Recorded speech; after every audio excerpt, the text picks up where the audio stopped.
Hello, dear. Come sit with me for a while. My name is Margaret, though everyone who knew me then called me Maggie. I'm 97 years old now, and my hands shake when I hold a pen. But there was a time when I could write for hours without stopping. That was during the war, you see, when writing was the only thread that connected me to the man I loved more than life itself. It began in the spring of 1942 in a small town in Ohio that you've probably never heard of. The kind of place where everyone knew everyone, where the smell of fresh bread from the bakery mixed with the scent of newly turned earth from the farms surrounding us.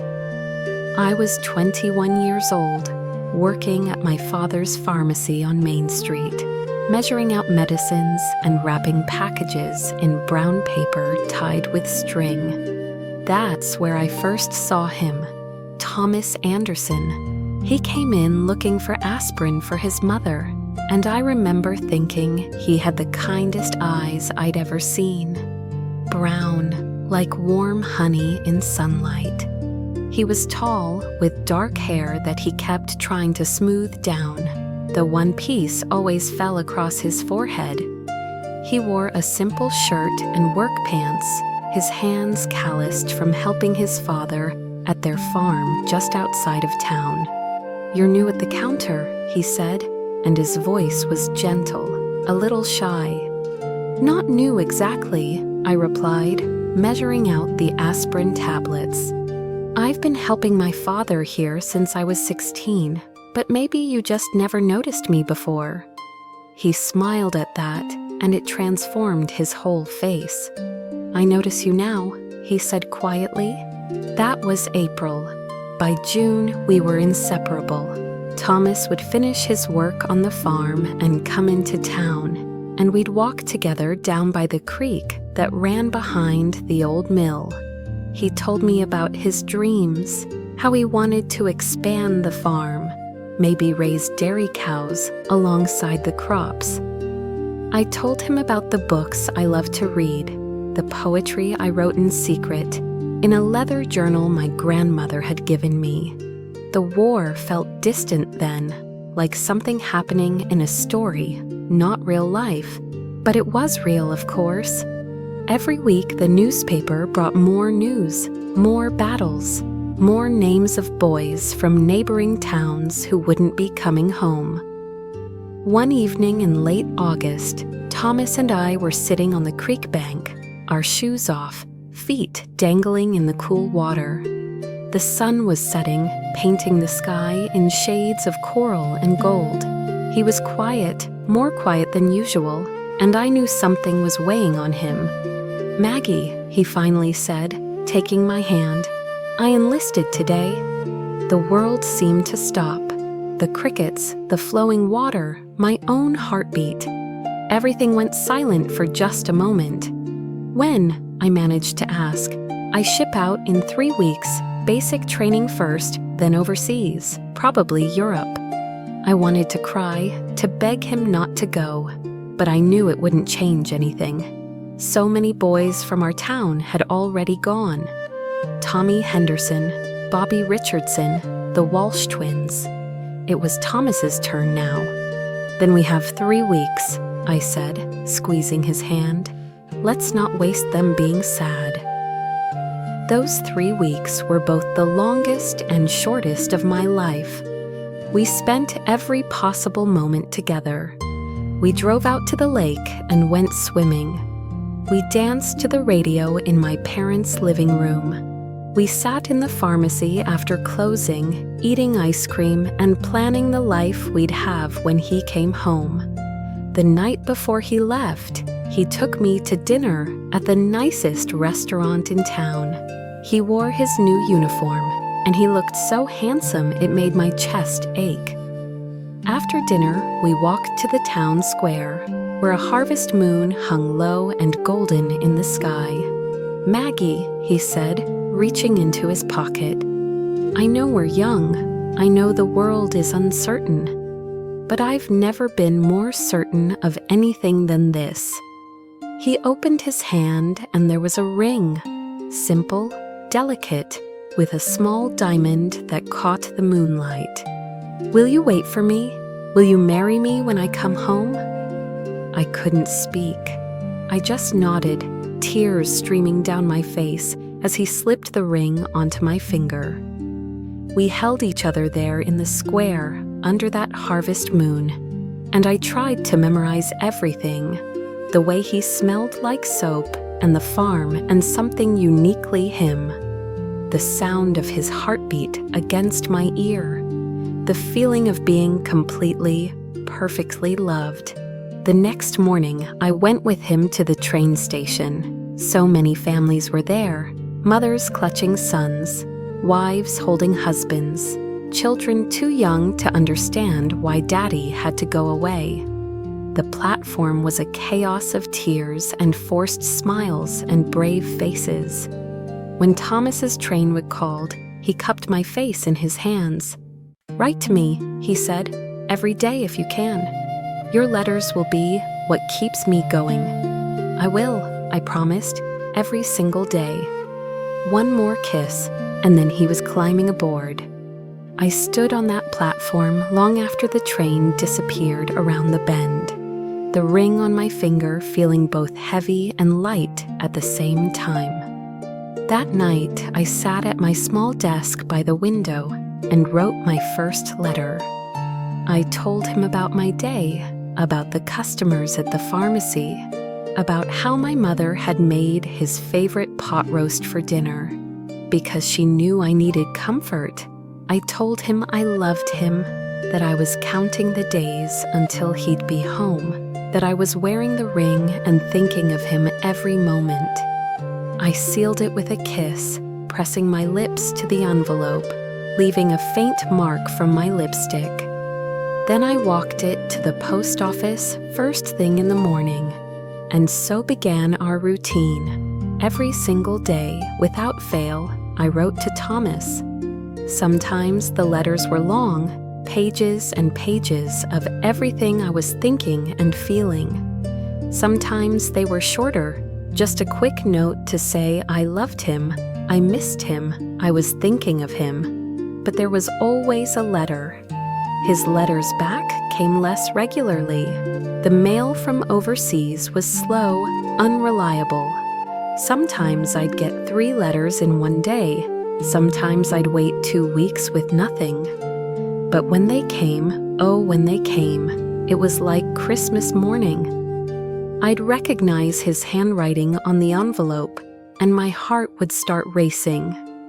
I'd find a quiet spot, usually my bedroom or down by the creek, and I'd read slowly, savoring every word. He wrote about basic training, about the other men in his unit. He wrote about the countryside in England where they were stationed before the invasion. He wrote about missing home, missing me, about dreaming of the day he'd hold me again. He never wrote much about the fighting. I think he wanted to protect me from that part of it. But sometimes I could read between the lines. The way his handwriting would get shakier. The way he'd mention a friend's name in one letter, then never mention them again. The way he'd tell me to remember the good times, to hold on to hope. Winter came, cold and long. I worked at the pharmacy. I helped with the war effort, rolling bandages and collecting scrap metal. But mostly, I wrote letters. I wrote about the snow falling outside my window. I wrote about the Christmas decorations in town and how the church choir sang carols on the square. I wrote about the future, the life we'd build together, the house we'd live in, the children we'd have, the ordinary beautiful life that felt so far away, but that I had to believe was waiting for us.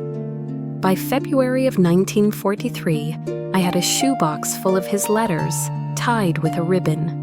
I kept them under my bed, and sometimes at night, when I couldn't sleep, I'd take them out and reread them by candlelight, tracing his words with my fingertips. Then came the letter that changed everything. It arrived on a Tuesday morning in March.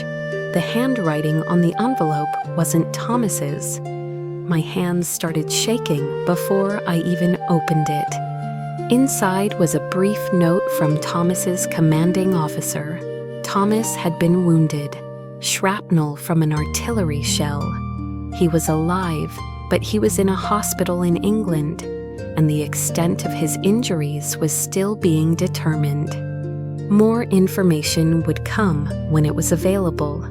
I read the letter 3 times, then I sat down on the floor of the pharmacy and cried. My father found me there and held me while I sobbed. "He's alive, Maggie," he kept saying. "He's alive, hold on to that." I wrote to Thomas that night, though I didn't know if he'd receive it or if he was even conscious enough to read. I told him I loved him.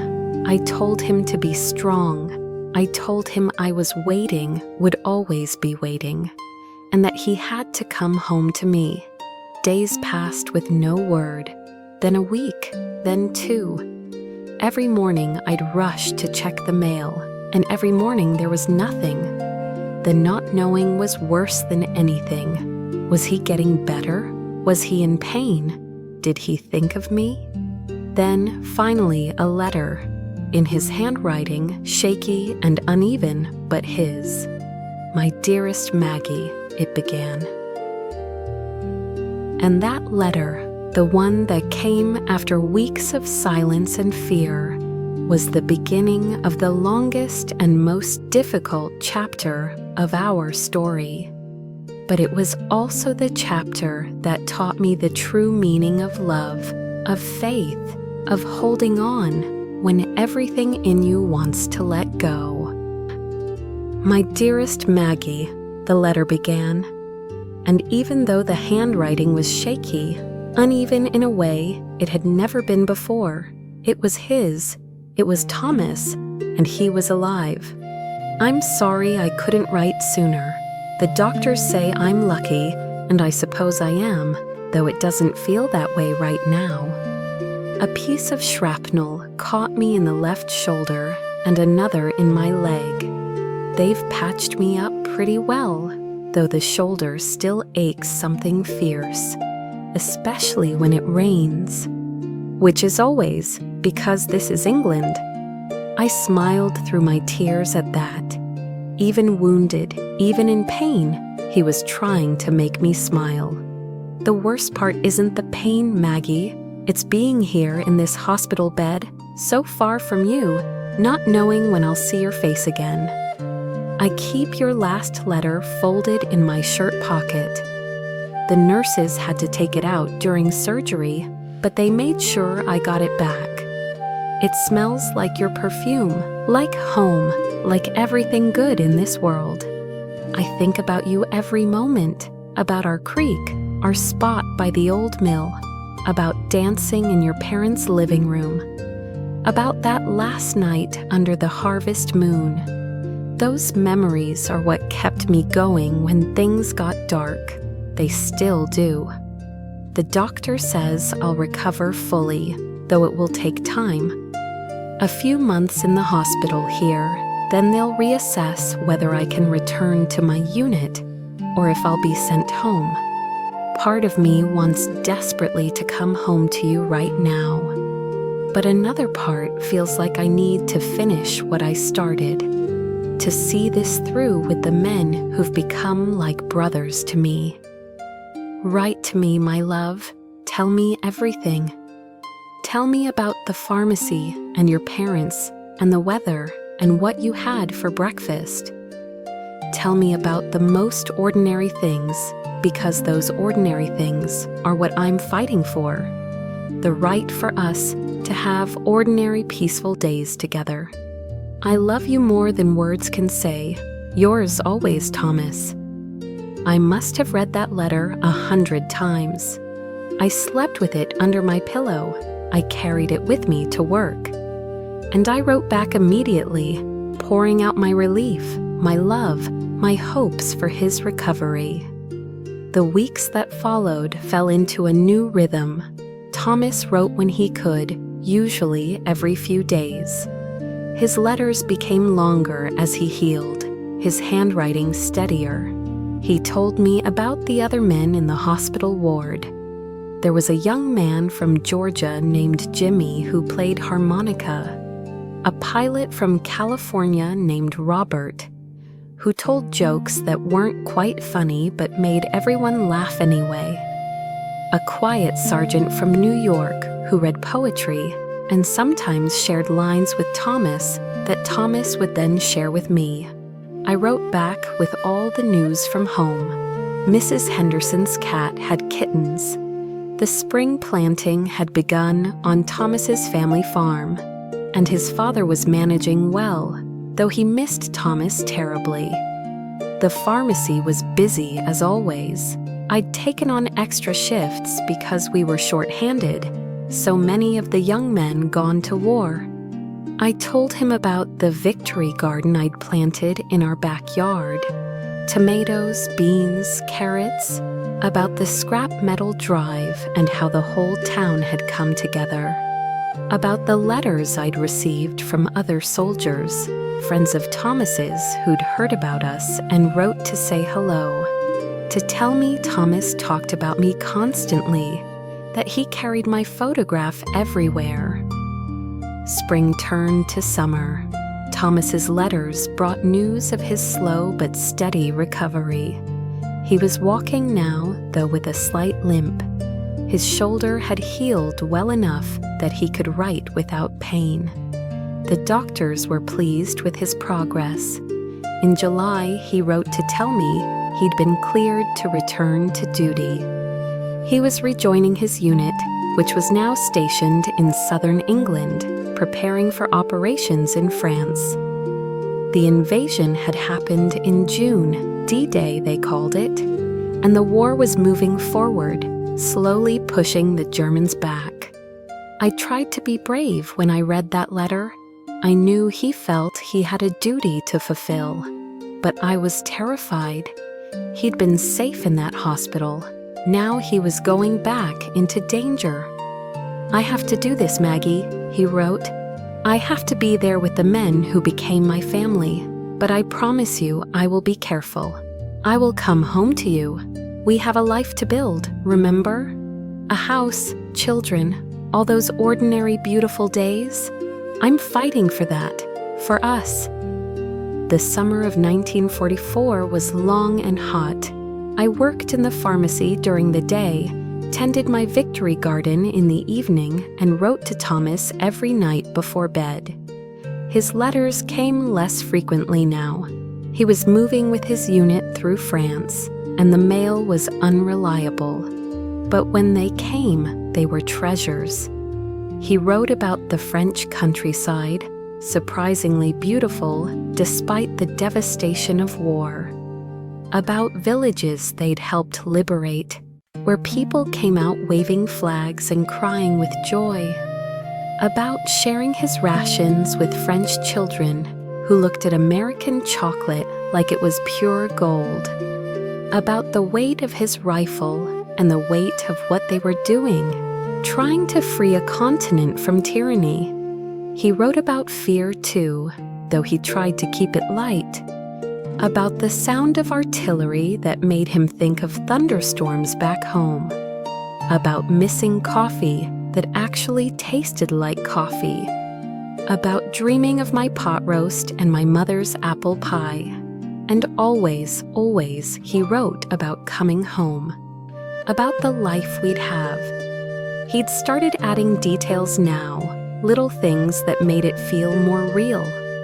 The house would have a porch, he decided, where we could sit in the evening, a big kitchen for all the cooking we'd do, a yard for the children to play in, maybe a dog, a good farm dog, who'd follow the kids around and keep them safe.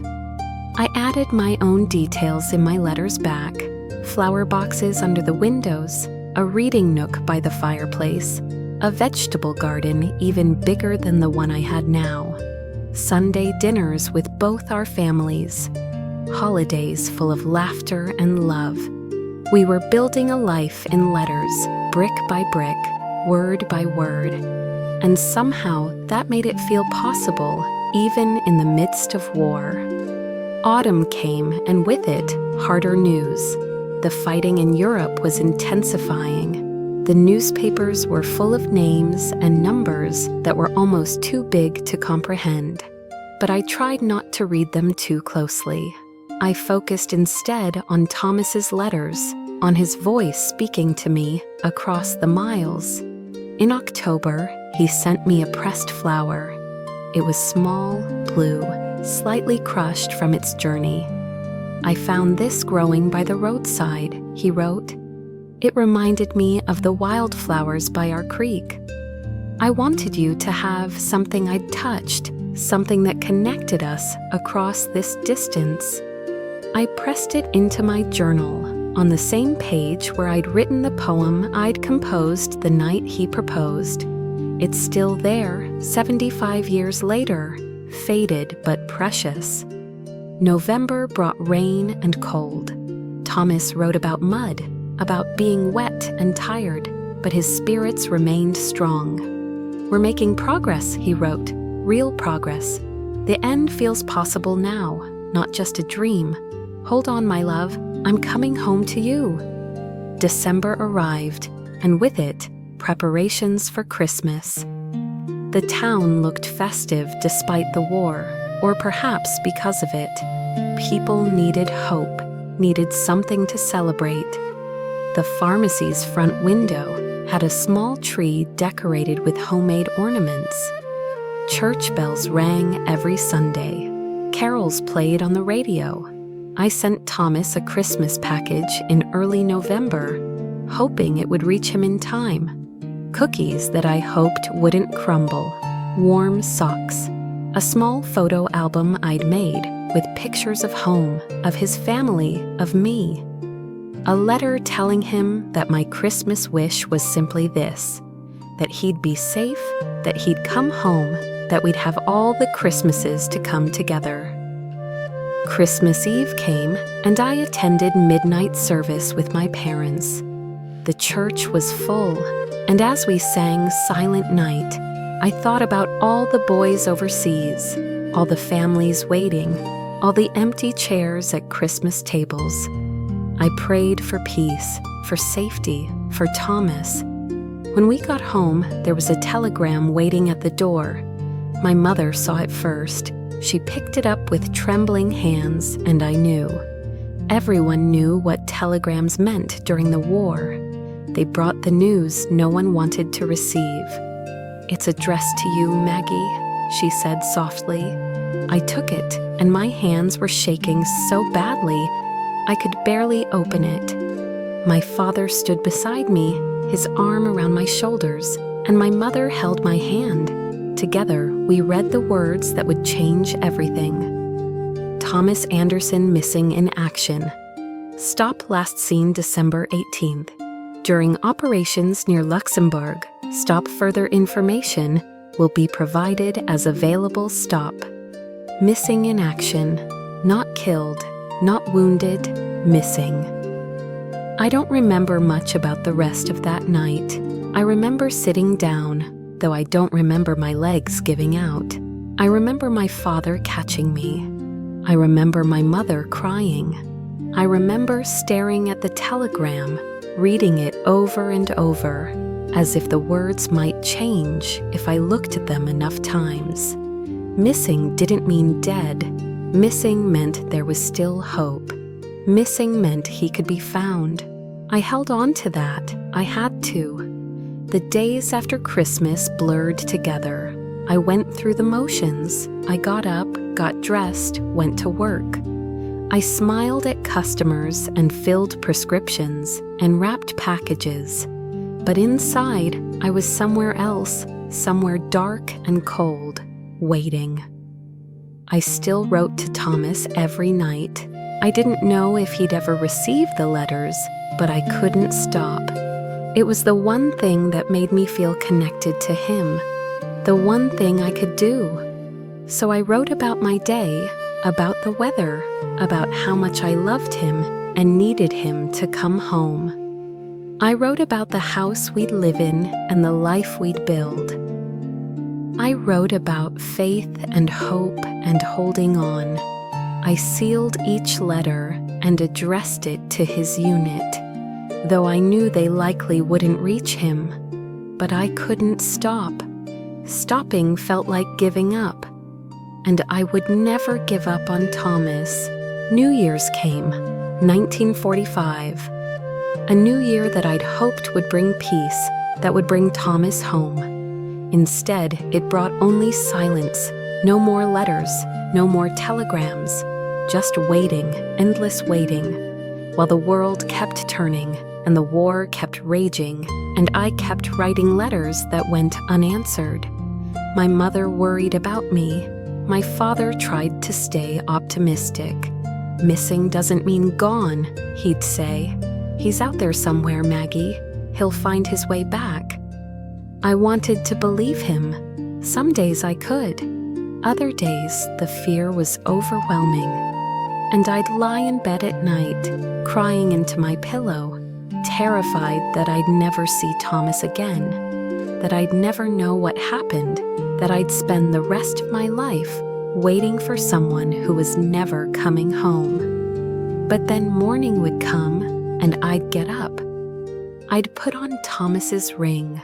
I'd look at his photograph on my bedside table, and I'd make it through another day. Because that's what you do when you love someone. You hold on. You keep faith. You believe in possibility even when everything feels impossible. And you wait, hoping that hope itself is enough to bring them home. The winter of 1945 was the longest of my life. Every day without news felt like an eternity. But spring was coming, and with it, changes that none of us could have predicted. The war was reaching its end, and somewhere, in ways I couldn't yet imagine, Thomas was fighting to find his way back to me. Part 3 of 6, a World War II love story. Soft, calming narration continues, first-person perspective. January passed in a fog. Then February. The world outside kept moving, but I felt frozen in time, trapped in that moment on Christmas Eve when the telegram arrived. Every day I checked the mail, hoping for news, for anything. Every day brought nothing. I kept working at the pharmacy. My father needed me, and truthfully, I needed the distraction. Mrs. Walsh came in for her husband's heart medication and squeezed my hand without saying anything. Young Bobby Miller, home on leave with his arm in a sling, told me he'd served near Thomas's unit and that Thomas was one of the best men he'd ever known. These small kindnesses kept me going. At night, I still wrote my letters. I'd filled another shoebox by now, letters that Thomas might never read, words sent out into the void. But I couldn't stop. As long as I was writing to him, he felt alive, felt real, felt like he might still come home. My mother suggested I might want to stop wearing the ring, at least for a while. To give yourself some space to breathe, she said gently. But I couldn't. That ring was my promise to him, his promise to me. Taking it off felt like admitting defeat, and I wasn't ready to do that. In early March, something unexpected happened. I received a letter, but not from Thomas. It was from a man named Lieutenant William Hayes. The handwriting was unfamiliar, but my heart still raced as I opened it. "Dear Miss Margaret," it began. "You don't know me, but I served with Thomas Anderson in France and Belgium. I'm writing from a field hospital in France, where I'm recovering from injuries sustained in the same action where Thomas went missing." I sat down heavily, my hands trembling as I continued reading. "I wanted you to know what happened that day, as much as I can tell you. We were pushing forward through the Ardennes forest during what they're calling the Battle of the Bulge. It was December 18th, bitter cold, snow everywhere. We came under heavy fire, and in the chaos, our unit got separated. Thomas and 3 other men got cut off from the main group.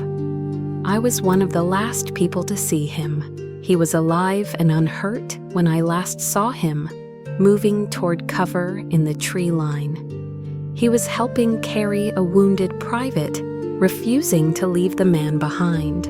That was Thomas, always thinking of others first. Then the artillery started, and the smoke was so thick we couldn't see. When it cleared and we regrouped, they were gone. The army classified them as missing because there was no evidence of casualties, no bodies found. That might sound harsh, but I'm telling you this because it means there's hope. They could have been captured. They could have gotten separated and be trying to make their way back. In this war, I've seen men turn up weeks after being listed as missing, with stories you wouldn't believe. Thomas talked about you constantly. He showed everyone your photograph. He said you were the reason he kept going, the reason he had to survive. If anyone could find their way back against impossible odds, it would be Thomas. He loved you that much. I'm sorry I don't have better news to give you, but I wanted you to know that he was brave, that he didn't suffer when I last saw him, and that there's still reason to hope. Don't give up on him. I don't think he'd ever give up on you. With sympathy and respect, Lieutenant William Hayes. I read the letter 3 times, tears streaming down my face. It wasn't the news I wanted, but it was something. It was a piece of the story I hadn't had before.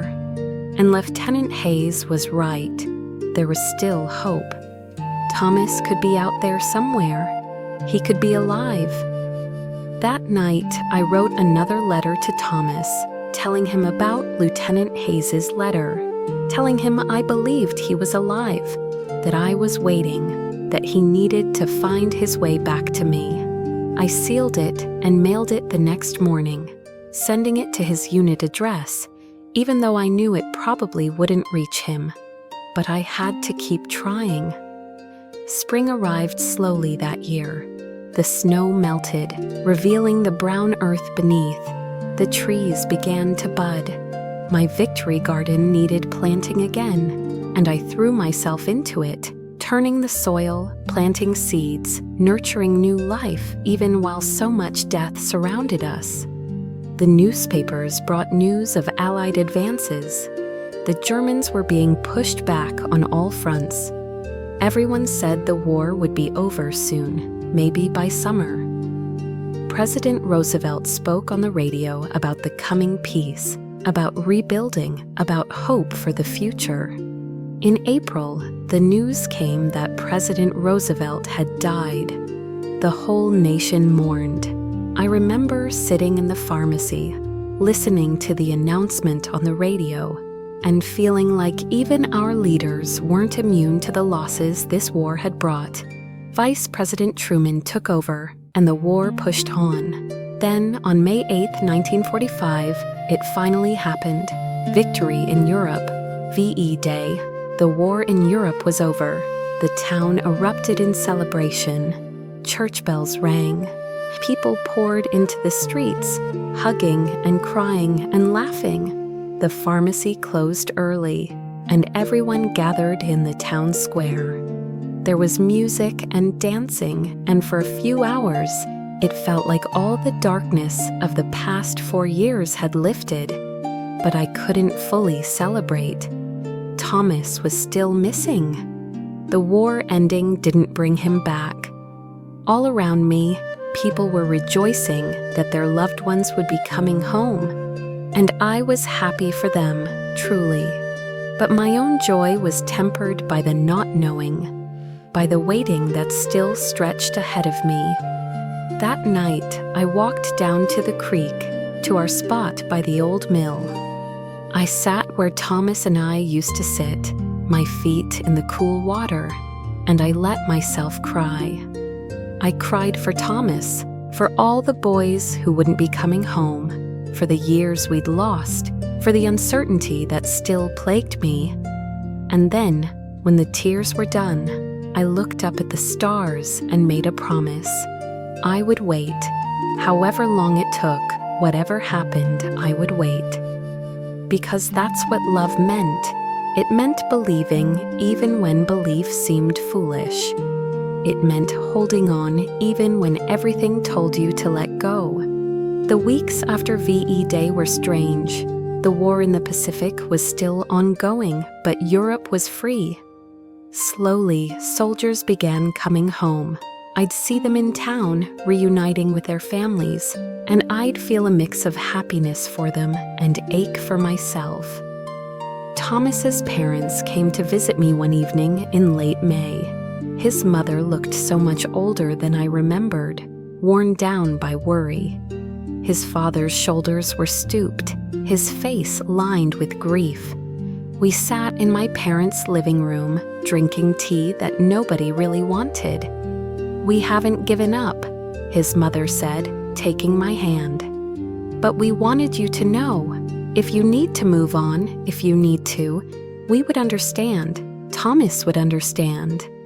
I looked at her, at this woman who'd given me the man I loved, and I shook my head. "I'm not moving on," I said quietly but firmly. "I'm waiting. I'll wait as long as it takes." She started crying then, and I held her, and we cried together for the sun and the love that were somewhere out there, lost but not forgotten. June came, warm and green. The pharmacy stayed busy.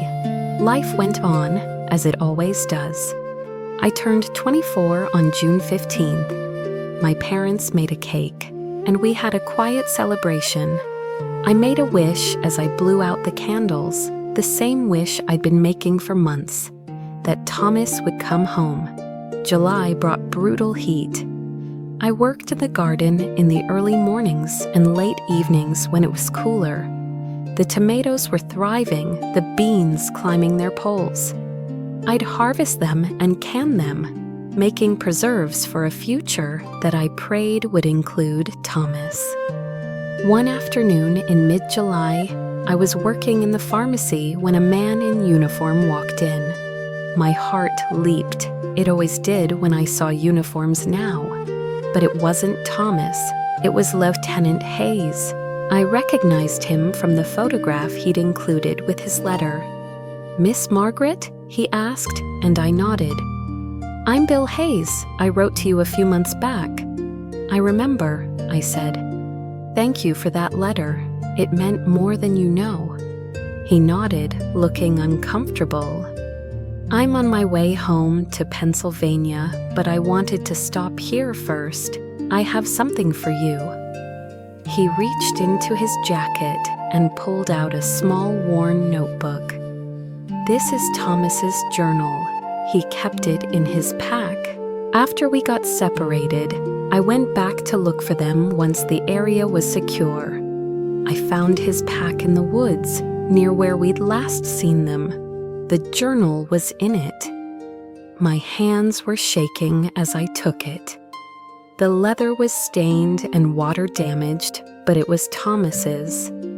I'd seen him write in it dozens of times. "I thought you should have it," Lieutenant Hayes said gently. "There are entries about you, about home. I think he'd want you to read them." I couldn't speak. I just clutched the journal to my chest and nodded.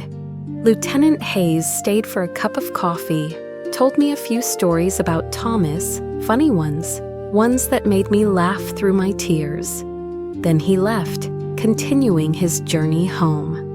That evening, I sat in my room and opened Thomas's journal. The first entry was from the day he'd arrived in England, over 2 years earlier. I read slowly, savoring his words, hearing his voice in every line. He wrote about the training, the other soldiers, the English countryside. He wrote about being scared and trying not to show it. He wrote about missing home, missing his parents, missing the farm. And he wrote about me. On every other page, there I was, dreaming of Maggie's smile today. Received 3 letters from Maggie, read them so many times I've memorized every word. When this is over, I'm going to marry Maggie and never leave her side again. There were sketches too, rough drawings of our creek, our spot by the mill, the town square where he'd proposed. He'd drawn my face from memory, not perfectly, but recognizably, lovingly. The last entry was dated December 17th, 1944, the day before he went missing. Tomorrow we push forward again. Intel says it's going to be tough, but we're ready. I'm not afraid of dying. I've made peace with that possibility. But I am afraid of never seeing Maggie again, of never keeping my promise to her, of leaving her alone, waiting for someone who won't come back. If I don't make it, I hope somehow she knows how much I loved her, how much she meant to me, how thinking of her kept me human when everything around me was inhumane. She was my light in the darkness, my reason to keep going. But I will make it. I have to. We have a life to build, Maggie and I. A house with a porch, children, a garden, all those ordinary, beautiful days. I'm coming home to her, I promise. I closed the journal and held it close, crying silently. He had loved me so much. He had fought so hard to come back to me. And somewhere, somehow, he might still be fighting. I had to believe that. I had to. Soft pause, gentle breath. That journal became my most precious possession. I read it every night, drawing strength from Thomas's words, from his love that transcended distance and time and even the uncertainty of war. Summer turned to autumn, and still I waited, still I hoped, still I believed. And then, one day in September, everything changed. The September arrived with cooler air and the scent of autumn on the wind. The leaves were just beginning to turn, touches of gold and crimson appearing on the trees that lined Main Street. I'd been working at the pharmacy all morning, and it had been a quiet day, the kind where time seemed to stretch, and your thoughts wander to places both comforting and painful. I was arranging bottles of tonic on a shelf when the bell above the door chimed. I turned, expecting Mrs. Henderson or one of the other regulars, and froze. A man stood in the doorway, thin and weathered, wearing a rumpled army uniform that hung loose on his frame. He had a beard, unkempt and scraggly. His face was gaunt, with deep shadows under his eyes.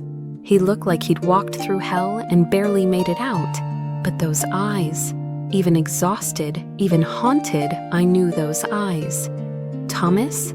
The word came out as barely a whisper. He nodded, and something in his expression crumbled. "Maggie," he said, his voice hoarse and breaking. I came home. I don't remember moving.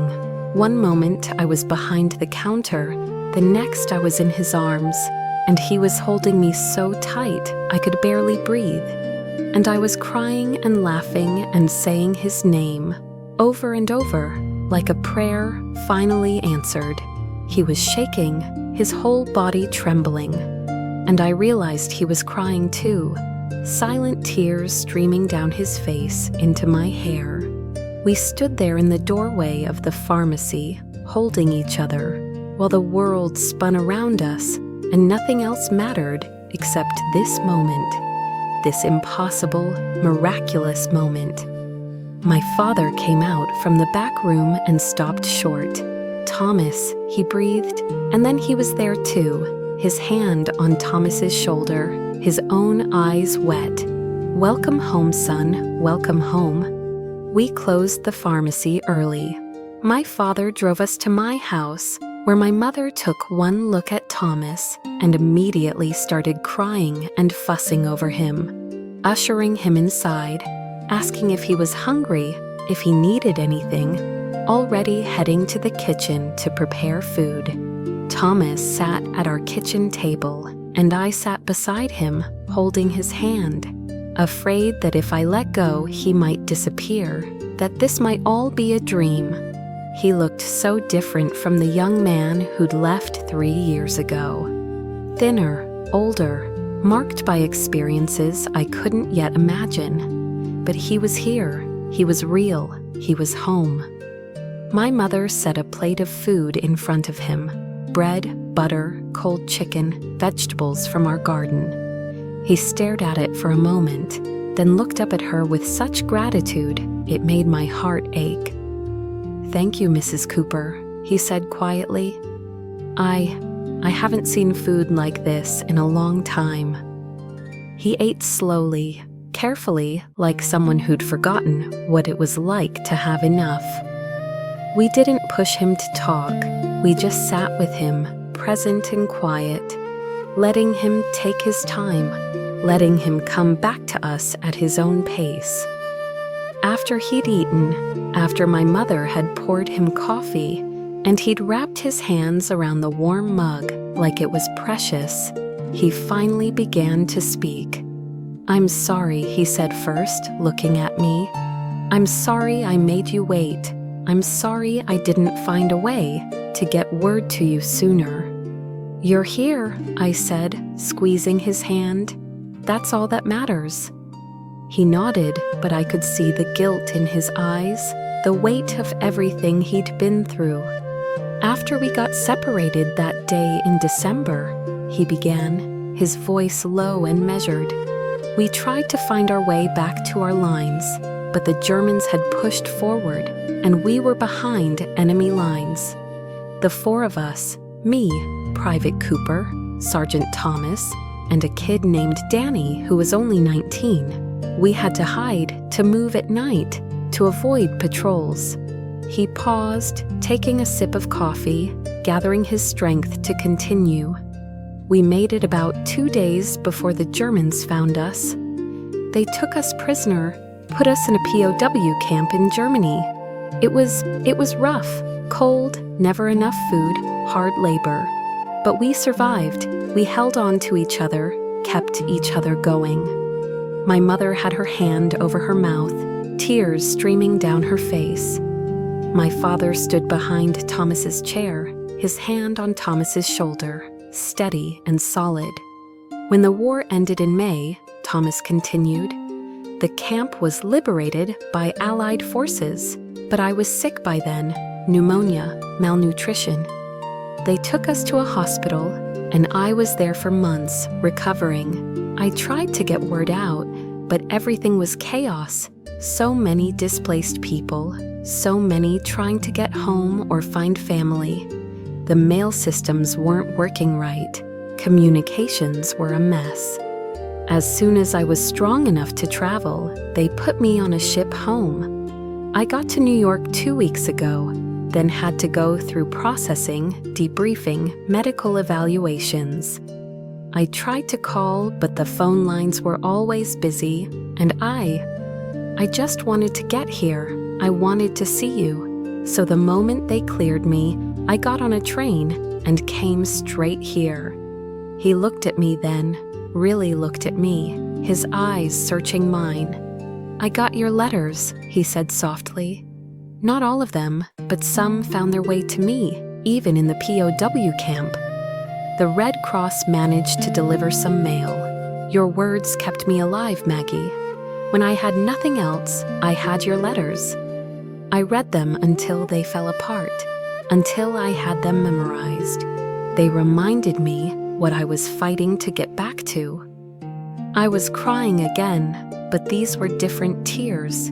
Tears of relief, of joy, of overwhelming gratitude that he was here, that we'd been given this second chance. "I wrote to you every day," I told him. "Even after you were declared missing, even when I didn't know if you'd ever read them. I couldn't stop. "I know," he said, and he smiled. A real smile, tired but genuine. "That's exactly what I'd expect from you, my faithful, stubborn, beautiful Maggie." We sat there for a long time, just being together, adjusting to the reality that the waiting was over, that he was home. Eventually, my parents quietly excused themselves, giving us privacy. My father squeezed Thomas's shoulder once more, and my mother kissed the top of his head like he was her own son. When we were alone, Thomas reached into his pocket and pulled out something small and folded. It was one of my letters, worn and stained and barely holding together. "This one," he said, unfolding it carefully.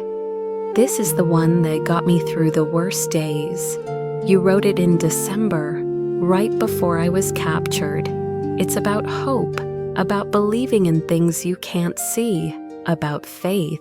I recognized it. I'd written it late one night, pouring out all my feelings, all my fears, all my determination to keep believing. "I kept it in my sock," he said with a small laugh. "The Germans took everything else, but they didn't find this. And when I was in that camp, when things got dark, I'd take it out and read it. And I'd remember that someone was out there waiting for me, believing in me. That was everything, Maggie. That was what kept me going." I took his face in my hands, looking at this man I loved, this man who'd survived so much, who'd fought his way back to me across impossible odds. "I never stopped believing," I whispered. "Not for a single day." "I know," he said. "I felt it, even across all that distance. Your love reached me, Maggie. It saved me." We sat on the porch as the sun began to set, just like we'd dreamed about in our letters. The evening was cool and peaceful, the kind of ordinary, beautiful moment we'd both fought so hard for. Thomas had his arm around me, and I leaned into him, feeling the solid reality of him, the warmth of him, the miracle of him being here. "I need to tell you something," he said after a while, his voice quiet. "I'm not the same person who left. What I saw, what I went through, it changed me. I have nightmares. Sometimes I wake up not knowing where I am. There are sounds that make me jump, that bring me right back to over there." I turned to look at him. "I don't expect you to be the same," I said gently. "How could you be? But Thomas, I love you. Not just the boy you were, but the man you are now. Whatever you're dealing with, we'll face it together." He closed his eyes, and I saw the relief wash over his face. "I was afraid," he admitted. "Afraid you'd look at me and see something broken, something that couldn't be fixed." "I see someone who survived," I said firmly. "Someone who's strong and brave and who kept his promise to come home. And yes, you've been through trauma, but you're not broken, Thomas. You're healing, and healing takes time.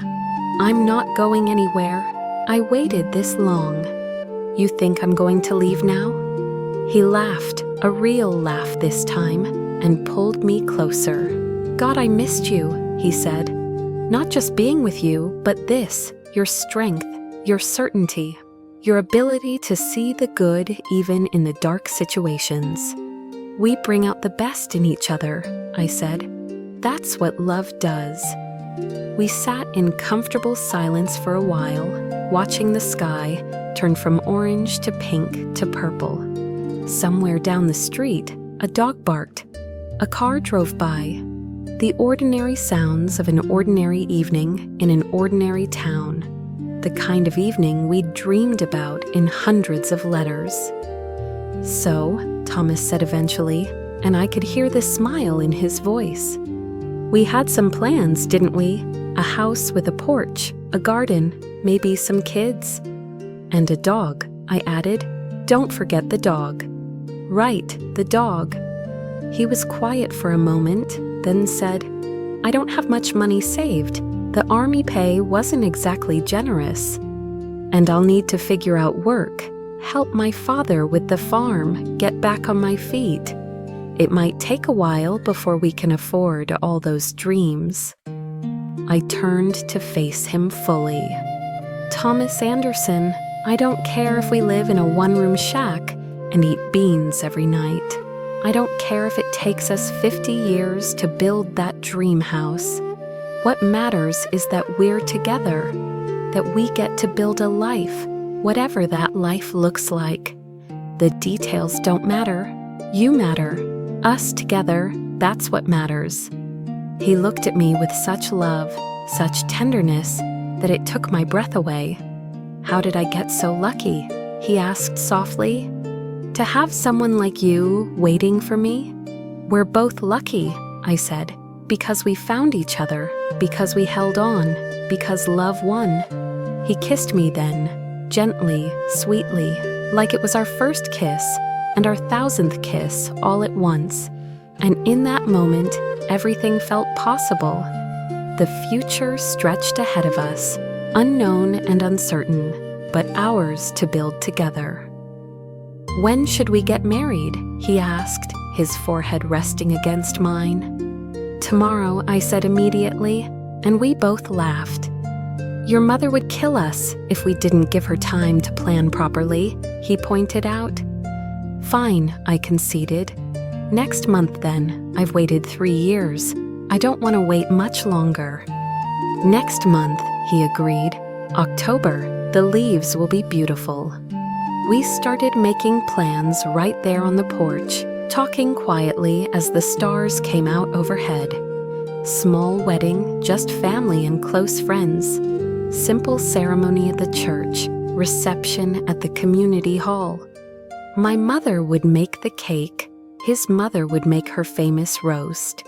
And we'd dance to the same song we danced to in my parents' living room all those years ago. I can't wait to make you my wife, Thomas said, pulling me close. To start our life together, for real this time, not just in letters.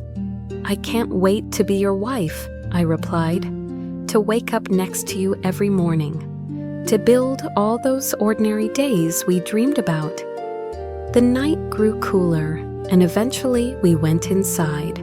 My mother had made up the spare room for Thomas, and as we said goodnight at the top of the stairs, he held my hand one more time. Thank you, he said, for waiting, for believing, for being exactly who you are.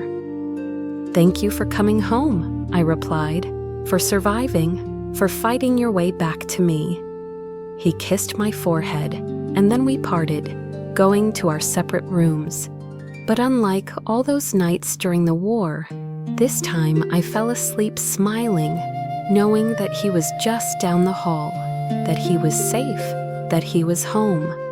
The waiting was finally over. The life we dreamed of was finally beginning. The soft pause, gentle breath. That night, I slept better than I had in 3 years. Because Thomas was home. Because our story was no longer suspended in uncertainty. Because love, patient and faithful and true, had brought us back together. There was still healing ahead, still adjustments to be made, still challenges to face. But we would face them together, just as we'd always promised. The weeks between Thomas's return and our wedding were a blur of quiet joy and gentle adjustment. Thomas stayed with his parents at the farm, helping his father with the autumn harvest, relearning the rhythms of farm life, slowly finding his way back to the person he'd been before the war. But the nightmares came, just as he'd warned me they would. His mother told me in confidence that she'd heard him crying out in his sleep. that some mornings he looked exhausted, haunted. During the day, he'd startle at sudden noises, a truck backfiring, a door slamming. Once, when we were walking in town and someone dropped a crate behind us, he grabbed me and pulled me to the ground, shielding me with his body before he realized where he was. "I'm sorry," he said, helping me up, his face flushed with embarrassment. "I'm so sorry, Maggie." "Don't apologize," I told him firmly, brushing dirt from my skirt. "Your instincts kept you alive. They protected you. It's going to take time for your body to understand that you're safe now." He nodded, but I could see the frustration in his eyes, the shame. He wanted to be normal again, to be the man he was before. But healing doesn't work on a schedule, and I made sure he knew I wasn't going anywhere, that I accepted all of him, the laughter and the pain, the joy and the nightmares. We spent as much time together as we could, long walks down by the creek, sitting in our old spot by the mill. Quiet evenings on my parents' porch, talking about everything and nothing. He told me more about his time in the POW camp. Not the worst parts, not yet, but small things. How they'd made a deck of cards from scraps of paper. How they'd taught each other songs from their different hometowns. How Danny, the young soldier, had drawn pictures in the dirt to keep everyone's spirits up. "Danny didn't make it," Thomas said one evening, his voice heavy. "He got sick in the camp, and there weren't medicines, and he was just a kid, Maggie, just 19. He used to talk about his sweetheart back in Indiana, about how he was going to marry her and take over his father's hardware store." I held his hand, letting him talk, letting him grieve. This was part of what he carried now, the weight of those who hadn't made it home. I couldn't take that weight away, but I could share it, could be there while he learned to carry it. October arrived with crisp air and brilliant foliage. The town was awash in red and gold, like the world itself was celebrating. My mother and Thomas's mother had thrown themselves into wedding preparations, grateful for something joyful to focus on after so many years of worry and loss. The dress was simple, white cotton with small buttons down the back, borrowed from my cousin who'd married the year before. My mother added lace to the sleeves and a new sash. It wasn't fancy, but when I looked in the mirror, I felt beautiful. Not because of the dress, but because of what it represented, the beginning of our life together. The night before the wedding, I couldn't sleep. I lay in bed, looking at the ring on my finger that I'd worn for 3 years, thinking about everything we'd been through to get to this moment. The letters, the waiting, the fear, the hope. Tomorrow, Thomas and I would stand before our families and friends and make the promises we'd been holding in our hearts all along. I got up and went to my desk, pulling out paper and pen one more time. One more letter, I thought, one last letter before everything changed. "My dearest Thomas," I wrote, "tomorrow I become your wife and you become my husband. Tomorrow the waiting ends and our life together truly begins. I wanted to write to you one last time, the way I have for these past 3 years, to tell you what's in my heart. I love you. I loved you the first time you walked into the pharmacy with that shy smile. I loved you when you proposed under the harvest moon. I loved you through every letter, through every day of waiting, through every moment of fear and hope. And I will love you through all the days to come, through the easy ones and the hard ones, through the ordinary and the extraordinary. Tomorrow, I promise to stand beside you, to be your partner, your friend, your comfort in difficult times, and your companion in joyful ones. I promise to be patient when the nightmares come, to be strong when you need strength, to be gentle when you need gentleness. I promise to build a life with you, whatever that life looks like, wherever it takes us. You are my home, Thomas. You always have been. I am so grateful to whatever forces in the universe brought you back to me, kept you safe, guided you home.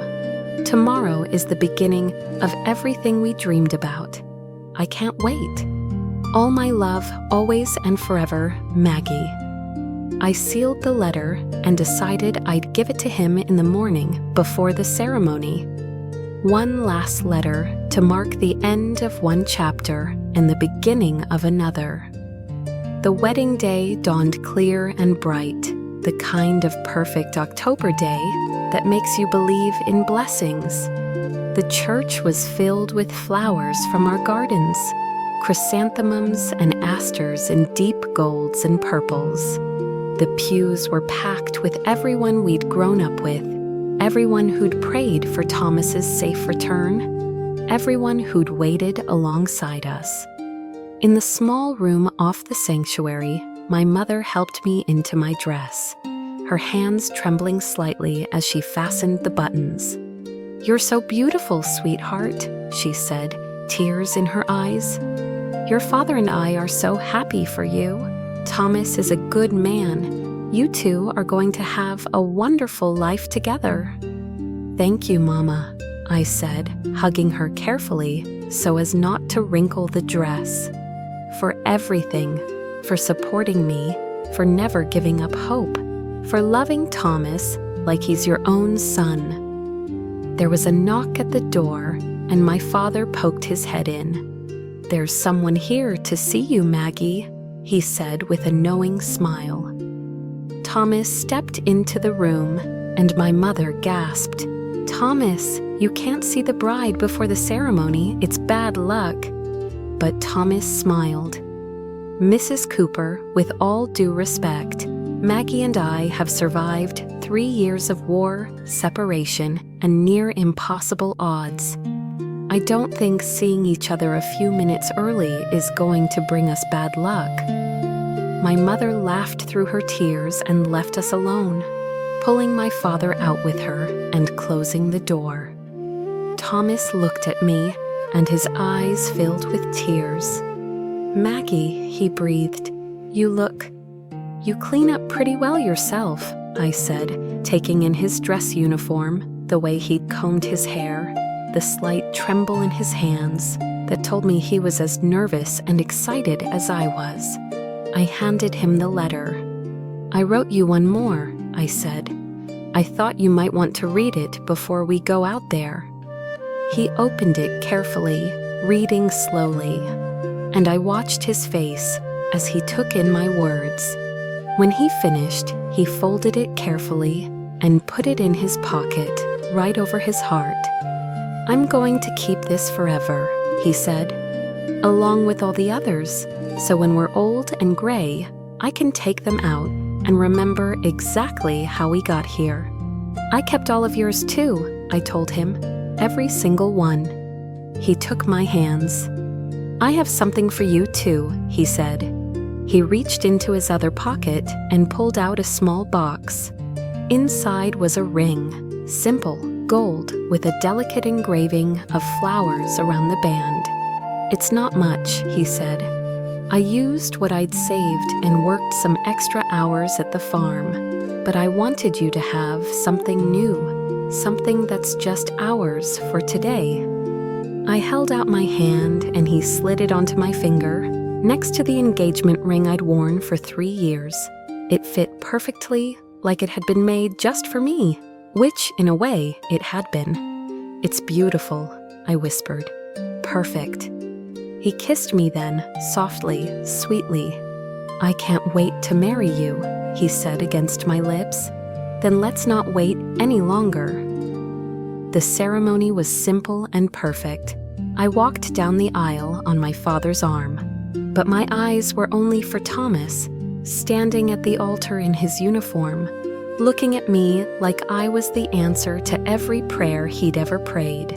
The minister spoke about love and faith, about perseverance and hope, about how love isn't just a feeling, but a choice, a commitment, a promise kept day after day, about how Thomas and I had already proven our love through the hardest of trials, and now we got to live that love in peace. When it came time for our vows, Thomas's voice was strong and clear.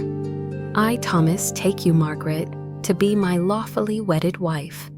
I promise to love you in times of plenty, and in times of want, in times of joy, and in times of sorrow, in times of sickness, and in times of health. I promise to be faithful to you, to stand beside you, to build a life with you. All that I am and all that I have, I give to you, from this day forward until death parts us. My turn came and I looked into his eyes, those warm brown eyes I'd fallen in love with so long ago. I, Margaret, take you, Thomas, to be my lawfully wedded husband. I promise to love you through all the seasons of life, through every challenge and every triumph. I promise to be your partner, your companion, your home. I promise to choose you every single day for all the days of our lives. All that I am and all that I have, I give to you from this day forward until death parts us. The minister pronounced us husband and wife, and when Thomas kissed me, the whole church erupted in applause and cheers. We walked back down the aisle together, hand in hand, Mr. and Mrs. Anderson, ready to start our life together. The reception at the community hall was full of laughter and music and dancing. We cut our cake, a simple white cake with sugar flowers that my mother had painstakingly decorated. We danced our first dance as husband and wife to I'll Be Seeing You, the song that had gotten us both through the war, that had reminded us of each other across impossible distances. As we swayed together, Thomas whispered in my ear, I used to imagine this moment when I was overseas. When things got really dark, I'd close my eyes and picture us dancing together, married, safe, home. I'd imagine what your dress would look like, how your hand would feel in mine, how it would feel to know that you were mine forever.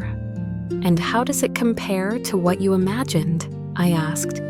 It's better, he said simply, because it's real, because you're here in my arms, and this isn't a dream or a hope or a prayer. It's actually happening. We danced until my feet hurt, until the sun set and someone brought out lanterns to light the hall. We ate and laughed and celebrated with everyone we loved. Thomas's father made a toast about how proud he was of his son, how grateful he was to have him home. My father welcomed Thomas officially into our family. Friends from town shared stories and memories and wishes for our future.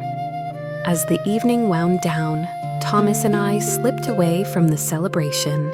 We walked through the quiet streets of our town, still in our wedding clothes, taking in the peaceful evening. We ended up at the creek, at our spot by the old mill, where so much of our story had unfolded.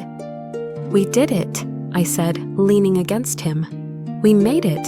After everything, we're here. We're here, he agreed, wrapping his arms around me. Together. Finally.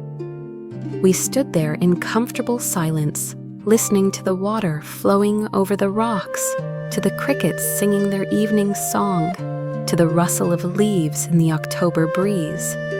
The war felt far away now, like something from another lifetime. Here, in this moment, there was only peace, only love, only the two of us and the future stretching ahead. "Ready to go home?" Thomas asked eventually. Home. We had a small apartment rented above the hardware store, just 2 rooms and a tiny kitchen, but it was ours, our first home together. "Ready," I said, taking his hand. We walked back through town, past the church where we'd just been married, past the pharmacy where we'd first met, past all the familiar landmarks of our childhood and courtship. But this time, we were walking as husband and wife, as partners, as 2 people who'd survived the impossible and come out the other side together. When we reached our apartment, Thomas carried me over the threshold, both of us laughing as he nearly dropped me, trying to get through the narrow doorway. Inside, someone, probably our mothers, had left flowers on the small table and a basket of food for breakfast. We stood in our tiny living room, taking it all in. It wasn't the house we dreamed of in our letters, not yet, but it was a beginning. It was ours. "I know it's small," Thomas said, looking around, "but I put my finger to his lips. "It's perfect," I said. "Because you're here. That's all that matters." He pulled me close, and we stood there, holding each other in our first home, on our wedding night, with our whole lives ahead of us. The war was over. The waiting was done. The life we'd dreamed about, written about, hoped for through countless letters, it was beginning at last. Soft pause, gentle breath. That night marked the true beginning of our life together. The years that followed brought their own challenges and joys, their own sorrows and celebrations.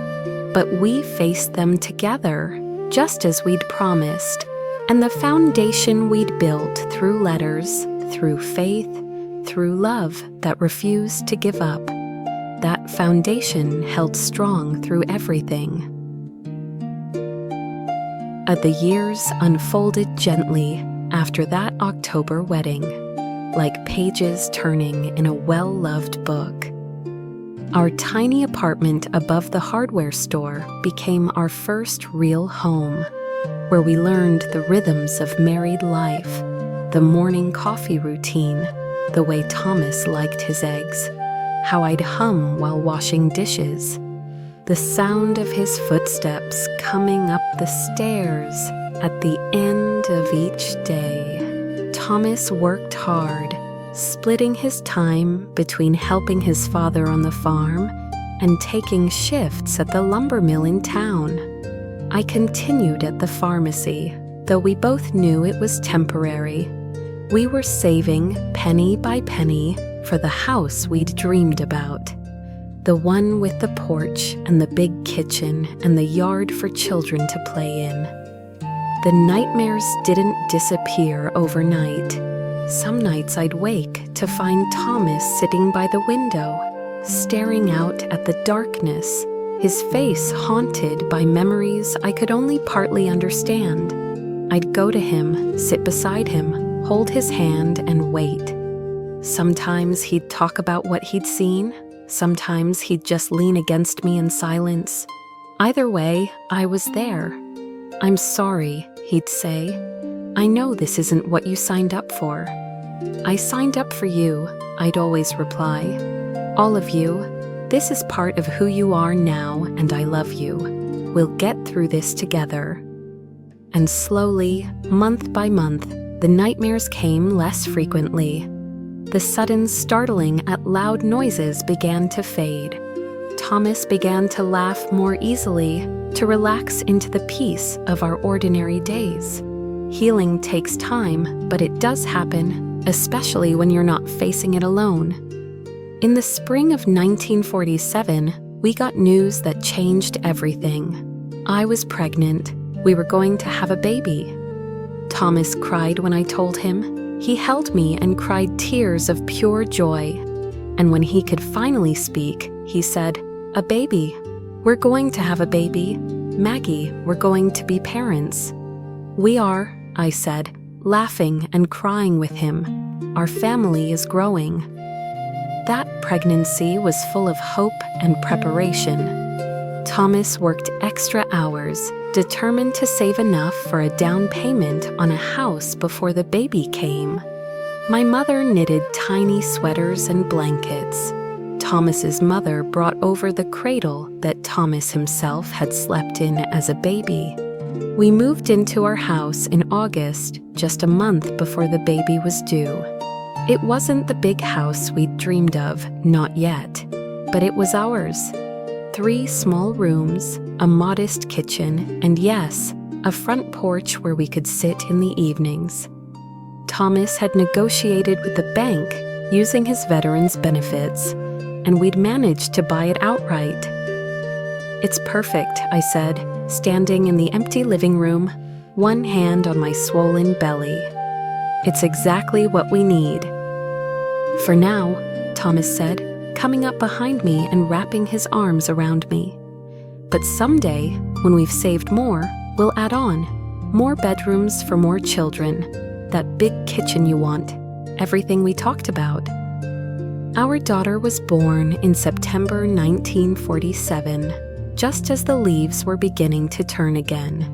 We named her Hope, Hope Elizabeth Anderson, because hope had brought us through the war, through the separation, through everything. And this little girl, with her tiny fingers and her father's brown eyes, was the embodiment of all our hopes and dreams. Thomas was a wonderful father from the very first moment. I'd watch him hold her, so gentle, so tender, singing to her softly, or just gazing at her in wonder. "I can't believe she's ours," he'd say, "that we made this perfect little person." The years that followed brought more children. William in 1949, named after Lieutenant Hayes, who'd brought me Thomas's journal and helped me hold on to hope. Then Sarah in 1951, and finally little Thomas Jr. in 1954. Our modest house was bursting with life and love and noise and chaos, and everything wonderful about family. Thomas expanded the house bit by bit, adding rooms as we could afford them. The big kitchen I dreamed of became a reality in 1952.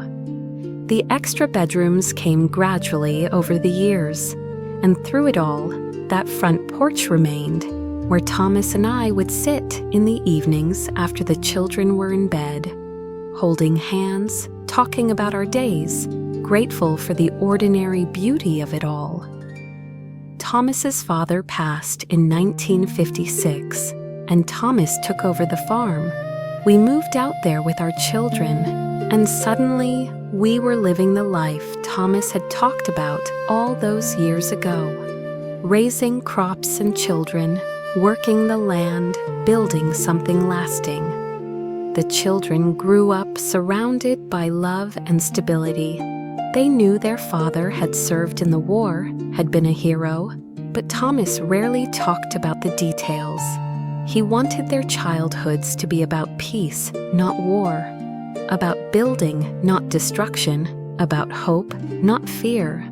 But sometimes, usually on quiet evenings, he'd talk to me about it, about the men he'd served with, the ones who'd made it home and the ones who hadn't.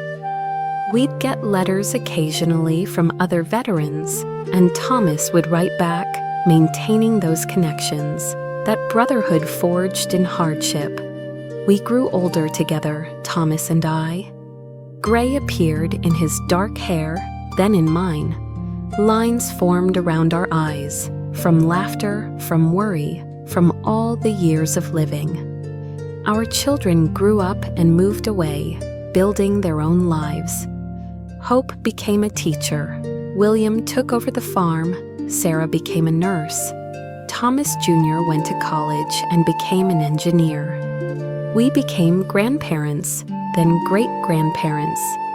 The house filled again with young voices during holidays and visits. Thomas would sit on that porch with our grandchildren on his lap. telling them gentle stories about growing up on the farm, about their grandmother and our romance, about the importance of love and family and holding on to the people who matter. In 2003, we celebrated our 58th wedding anniversary. By then, we were both in our 80s, slowing down but still together, still in love. We sat on that same porch where we'd sat thousands of times before, and Thomas took my hand. "Do you remember," he said, "when I came home from the war? When I walked into the pharmacy and you ran into my arms?" "I remember everything," I said. "Every moment, every letter, every day of waiting, every year of our life together." "Best decision I ever made," he said, getting up the courage to walk into that pharmacy and buy aspirin all those years ago. I laughed. "Best decision I ever made was noticing you." He squeezed my hand. "I love you, Maggie, just as much now as I did then. More, maybe, because now I know. I know what we built together. I know what our love created." "I love you too," I said. "Always have, always will." Thomas passed away in his sleep in 2010 at the age of 89. He'd lived a long, full life, surrounded by love. The funeral was huge. Our children and grandchildren and great-grandchildren, friends from church, other veterans who'd become lifelong friends, people from town who remembered the young couple who'd survived a war to build a life together. I was 89 years old, and losing him felt like losing part of myself. For the first time in 65 years, I was alone. The house felt too quiet, too empty, but I wasn't really alone, not entirely. I had our children, our family, our memories. And I had the letters. All those letters Thomas had written me during the war, that I had written him. I'd kept them all tied in bundles with ribbon, stored carefully in a cedar chest. After he died, I spent days reading through them, reliving our story, hearing his voice in the words he'd written so long ago. And I understood, reading them again, why we'd made it, why our love had survived when so many others hadn't. It was because we'd chosen each other every single day. In those letters, across those miles, during those years of separation, we'd chosen each other. And then, for all the years that followed, we kept choosing each other. Through the easy times and the hard times, through the ordinary days and the extraordinary ones, through youth and middle age and old age. Love isn't just a feeling, it's a choice, a commitment, a promise kept day after day, year after year, until death do you part. Even now, here I am, 97 years old, sitting in the room in my daughter's house, where I've lived for the past few years. My hands shake when I hold a pen. My eyes aren't what they used to be, but my memories are crystal clear. I can still see Thomas walking into that pharmacy, young and nervous, asking for aspirin. I can still feel his hand in mine as we sat by the creek. I can still remember the weight of his letters in my hands, the joy of seeing his handwriting on an envelope, the comfort of his words when I felt most alone. I can still feel the moment he walked back through that pharmacy door after being missing for 9 months, the miracle of his return. I can still remember our wedding day, the birth of each of our children, the thousands of ordinary moments that made up our extraordinary life together. Thomas has been gone for 15 years now, but I still feel him with me. Sometimes I'll smell pipe tobacco.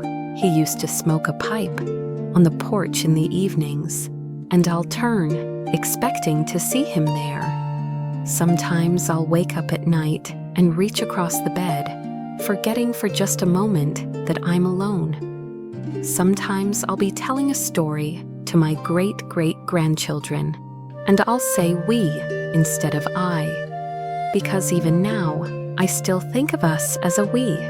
The letters are still in that cedar chest. My children want to preserve them, maybe donate them to a museum or the Historical Society. They say our story is important, that people should know what love looked like during the war, how people survived separation and uncertainty and came out the other side. Maybe they're right. Maybe our story does matter beyond just us. But to me, those letters are simply the record of two people who loved each other, who refused to give up on each other, who built a beautiful life together despite everything trying to keep them apart. I look at my granddaughter sometimes, Hope's daughter, also named Margaret, and I see myself at that age, 21, full of dreams, ready to fall in love. And I want to tell her everything I've learned about choosing love even when it's hard, about having faith even when you can't see the path forward, about the power of holding on, of believing, of writing letters that bridge impossible distances. But mostly, I want to tell her this: find someone who chooses you and choose them back. Every single day, choose them. Write them letters, spoken or written, that tell them they matter. Be patient with their wounds, gentle with their fears. Build ordinary days together and treasure them, because those ordinary days are where real life happens. And if you're ever separated by distance, by circumstance, by any of the 1,000 things that can come between two people, hold on, keep faith, keep loving. Because true love, the kind that lasts, the kind that matters, it's stronger than anything that tries to tear it apart. Thomas and I proved that. Through a world war, through 9 months of not knowing if he was alive or dead, through all the challenges that came after, our love held strong. Not because it was easy, but because we refused to let it go. As I sit here now in the twilight of my life, I can say with absolute certainty, it was all worth it. Every day of waiting, every night of worry, every tear shed, and every prayer prayed. It was all worth it for the life we built together, for the love we shared, for the family we created. Soon I'll see Thomas again. I believe that with my whole heart. And when I do, the first thing I'll say is, I waited for you. And he'll smile that smile I love and say, I know, you always did. Until then, I hold our memories close. I look at our children and grandchildren and great-grandchildren and see Thomas in their faces, in their gestures, in their capacity for love. Our love didn't end when Thomas died. It lives on in them, in the values we passed down, in the example we set of what it means to truly commit to another person. That's the real victory, I think. Not just that we survived the war, not just that Thomas came home, not just that we had 58 years together. The real victory is that our love created something that outlasts us both. A family, a legacy, proof that even in the darkest times, love can not only survive, but thrive. So to anyone listening to this story, anyone who might be waiting for someone, anyone who's wondering if holding on is worth it, I'm here to tell you it is. Love is always worth it. Faith is always worth it. Hope is always worth it. Thomas and I were just two ordinary people from a small town in Ohio, but our love was extraordinary, not because we were special, but because we chose to make it special. We chose each other, and we kept choosing each other through everything. And that choice, repeated daily for a lifetime, created something beautiful. something lasting, something worth remembering. My name is Margaret Anderson. I'm 97 years old. I was a letter writer, a faithful waiter, a believer in love that endures, and I'm here to tell you that it all mattered. Every letter, every prayer, every day of holding on. Thomas came home to me. We built a life together. We loved each other until death parted us, and even beyond. That's our story. A World War II love story, simple and extraordinary, painful and beautiful, ours. And now, dear listener, it's time for you to rest. Close your eyes and breathe deeply. Let this story settle into your heart like a lullaby. Let it remind you that love is real, that faith matters, that hope is never wasted. Sleep peacefully now. Dream of love letters and homecomings. Dream of ordinary, beautiful days. Dream of love that lasts a lifetime and beyond. Thank you for listening to our story. May you find your own love worth waiting for. May you be someone worth waiting for. May you know the joy of being chosen and of choosing someone else every single day. Good night. Rest well. And remember, love always wins in the end.